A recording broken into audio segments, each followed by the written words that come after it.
Visakha shopping mall ఆషాఢం kilo sale ఆరంభం.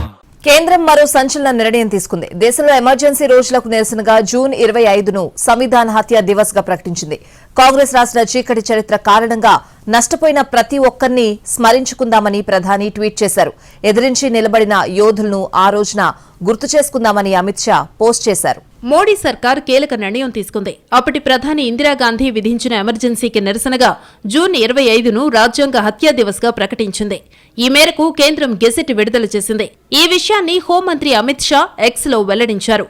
అప్పటి ప్రధాని ఇందిరాగాంధీ నియంతృత్వ పాలనతో దేశంలో ఎమర్జెన్సీని విధించి ప్రజాస్వామ్యం గొంతు నులిమేశారని అమిత్ షా అభిప్రాయపడ్డారు.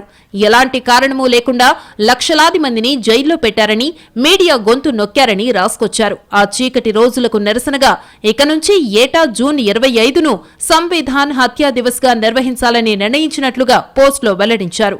ఎమర్జెన్సీ సమయంలో ప్రజలు అనుభవించిన వేదనను, దాన్ని ఎదురించి నిలబడిన యోధులను ఆ రోజున గుర్తు చేసుకుందామని అమిత్ షా ట్వీట్లో రాసుకొచ్చారు. సంవిధాన్ హత్యా దివస్ ప్రకటనపై ప్రధాని మోడీ ఎక్స్ లో స్పందించారు.